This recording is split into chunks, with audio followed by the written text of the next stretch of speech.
Hey there, y'all. Alright, so I've got a fun deck to bring. I said I was going to bring something like this to the table. And what I'm bringing to the table is a Nimvagus combo deck.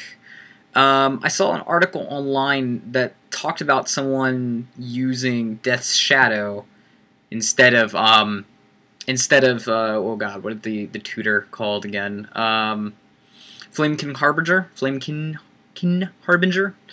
Because Flamekin Harbinger, while great for getting like an early Nimvagus, it's sort of Nimvagus 7, or I guess 5, 6, and 7, Death's Shadow can just become a late game threat. You can't play it turn 1, kind of blows. It's like definitely more, but it's more after your plan. But it's actually a really, really good plan B for this deck, which this deck has never had a plan B, so I'm actually kind of surprised by it. I'm not too persuaded by these Simian Spirit Guides yet. I suppose they're good in conjunction with the Apostle's Blessing, but let's go over the core of the deck in case you just have never seen this kind of deck before. It runs basically off of these Nimvagus elementals, as well as Kiln Fiend. Now, Kiln Fiend is very powerful on its own. I remember actually playing it in Standard a lot. Standard red deck wins, but Kiln Fiend is not as good as Nimvagus Elemental. Why is Nimvagus Elemental good? Well, Kiln Fiend only gets pumped a little bit. Now, it gets pumped more, but it only gets pumped till end of turn. Every time you play a spell, which is going to be a sorcery or instant, you're going to end up with a, what do you call it? A pump on it, so a 3+ pump. Remember, now, it also does not pump the toughness. It's something you got to keep in mind. It's only a power pump. But it can lead to some craziness. So, for example, if you were to just simply do some cheap pump, like use go for a assault strobe on it. Let's say you have 3 mana available. This is pure Christmas land here.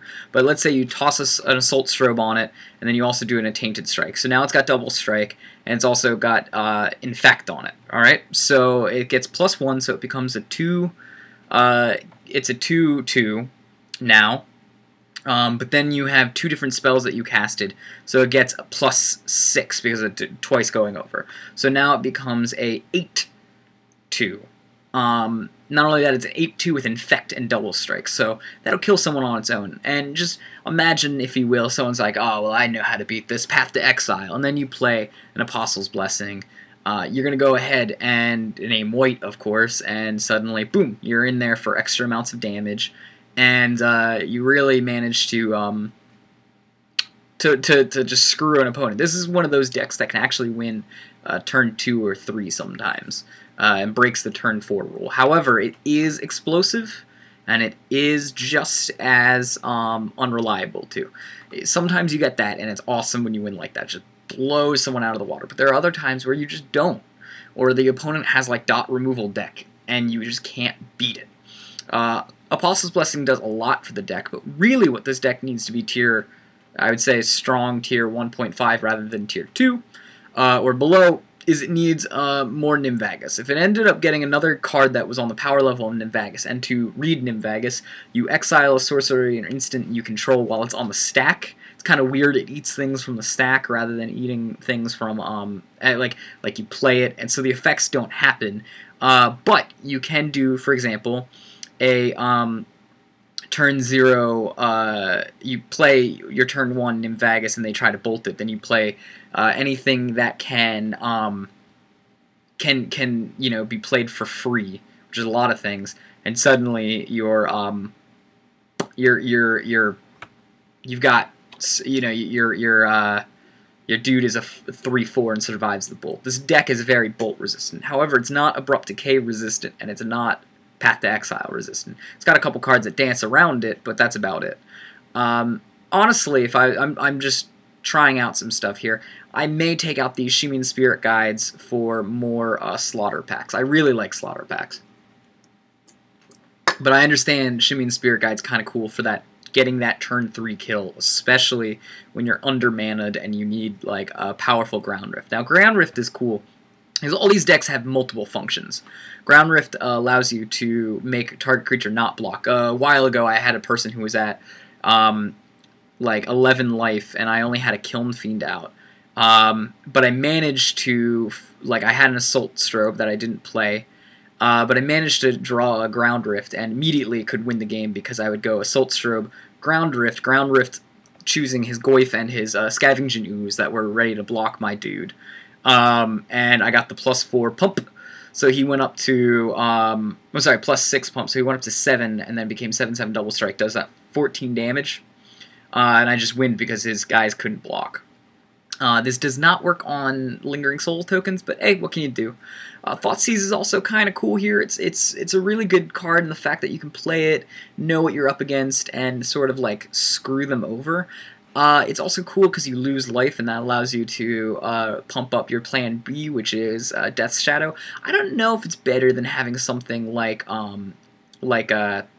what do you call it? I suppose when you've got Death Shadows, the I can't remember what it's called, the white or the green, naming all the colors, red, blue, haste and shroud. I guess Lightning Greaves becomes better at that point, especially since it can attach onto a Death's Shadow.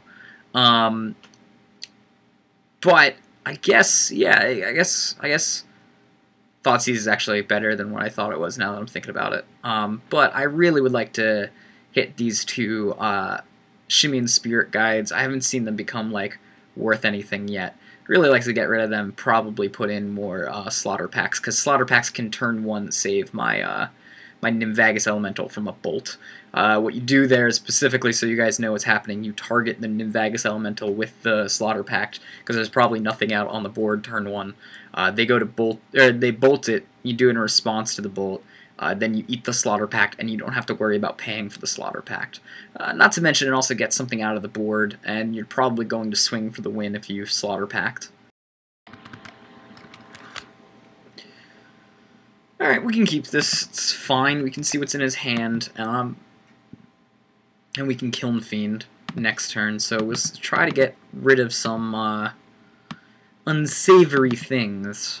Go ahead and Tainted Strike, because I don't think there's anything that's 4 mana that can kill me on turn, kill my Kiln Fiend on turn 2. Whoops, that's the wrong one.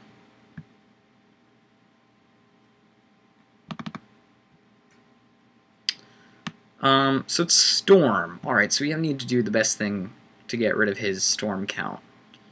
Getting rid of these rituals don't really do anything. Getting rid of Thought Scour helps. Getting rid of Desperate Ravings, he can still flash it back.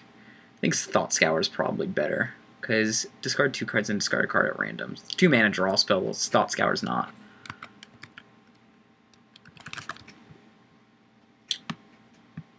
I would hit the ritual if that was the only thing he had, but it's not.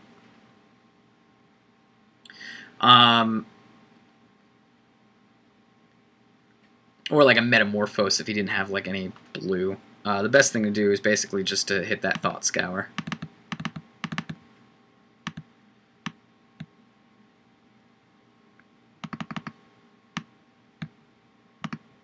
And we'll see if we can win next turn. I think we can. Because we get Infect going on. And I've got enough mana to get Infect, Mutagenic Growth, Ground Rifts. I think we win next turn. Turn 3. Unless he finds some way to... because even then we can Mutagenic Growth it. He doesn't know that we've got Mutagenic Growths. So the best thing he can do... Sure, get rid of a Ritual. I think we win. I can't see a scenario where we're not winning now. Unless he tries to Storm right now, which, knowing a couple things at his hand, he can't do. Ooh, go away. Now everyone knows I need to update my Java. How embarrassing.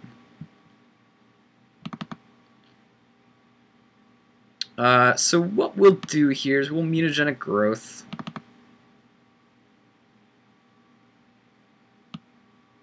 GG. Okay. Yeah. Alright, so we know he's gonna side in some stuff. You know what he's gonna side in? He's gonna side in the goblin making machine. So Pyroclasms should come in.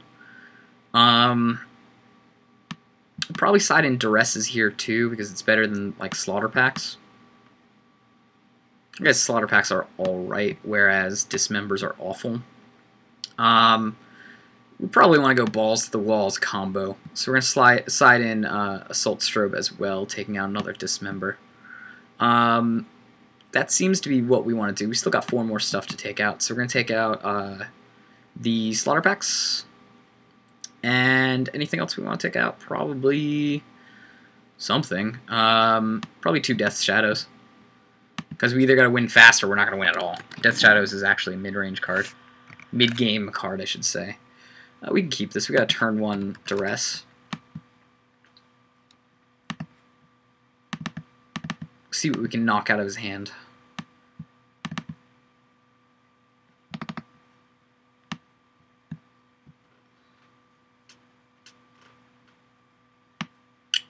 So he's got a bolt, and I'd obviously want to knock that bolt out.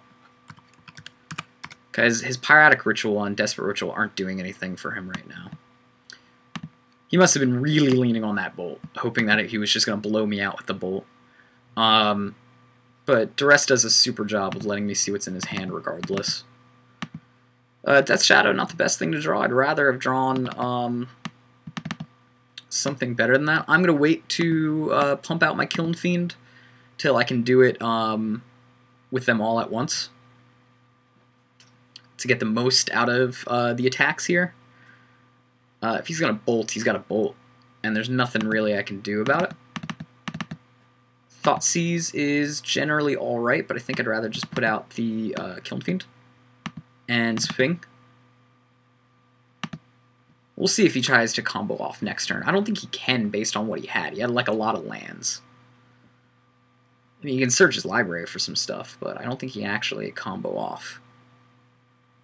I guess he's trying regardless. Or maybe he's got Grape Shot and he's just trying to do a value Grape Shot.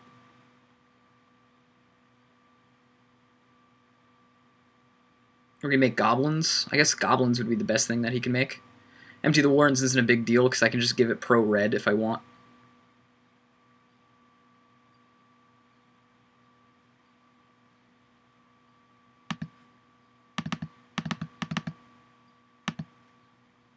So Assault Strobe here I think wins me the game now. So we've got 4 damage, 4 plus 3 is 7, 8, 9, 9 plus 3 is 12, and then we double strike it.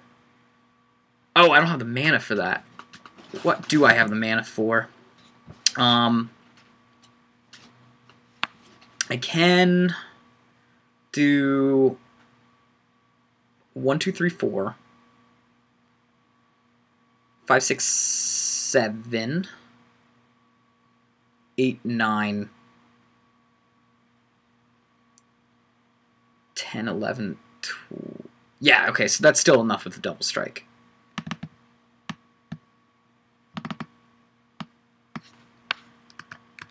Red.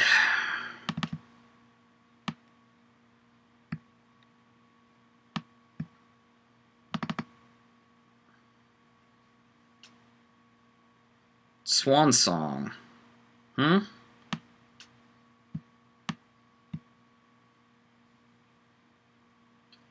Seems fine.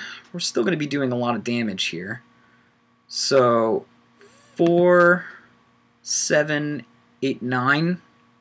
Let's do that math again. 4. Well, no, I still cast it. So we're getting 3. So 3 times 3 is 9. 11. 12.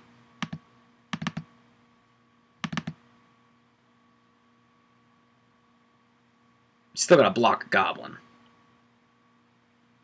Sure.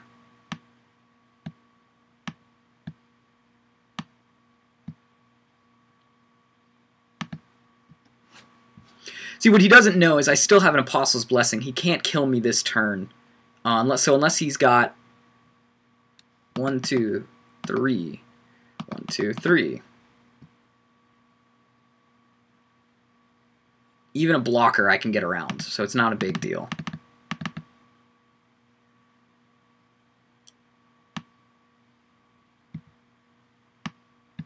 GG. Watch him just jump because he's not happy about this. Okay.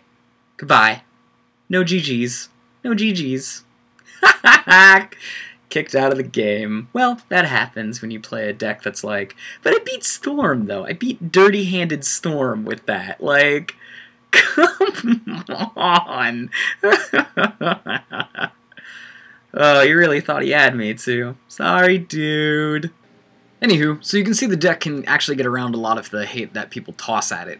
Repeated hate, though, it gets hard to win against. Like, they're just doing turn after turn of discard and abrupt decays. Obviously, the Jund matchup not very good. If you turn after turn with that kind of repetitive removal, then the deck can't really do it again. But if you're thinking that you can win with a single bolt like you guys saw before, it's not that easy.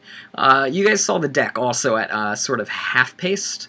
I mean, we're talking about like the fact that the deck wasn't really functioning at its highest peak. Let me load up the deck here to talk about it. I didn't use Death's Shadow Plan B at all when you guys saw it, and I also didn't use the Nimvagus Elemental, although Nimvagus Elemental can become crazy early on. Even if they just don't have removal, Nimvagus Elemental has the ability to become a 13-14 and then just keep attacking, and they have to keep blocking until eventually they run out of blockers and you win, or you get some way to like dodge a blocker either by Apostle's Blessing or something like that. So the deck is kind of fun. It's a little tricky to play. You got to get used to the ins and out of it. You got to like learning like how to dodge the removal. Like that Mutagenic Growth can dodge a bolt, or that Apostle's Blessing can dodge the Path to Exile while also being a what do you call it? While also being like allowing your creatures to alpha attack if you need to, like you saw me do with the naming red and attacking through 1,000,000 tokens. So that's the deck in a nutshell. I hope you guys really like it. Remember to subscribe and like the video if you want to. Subscribe if you want me to keep making videos like this, usually weekly videos of just random decks that I play or that I brew together.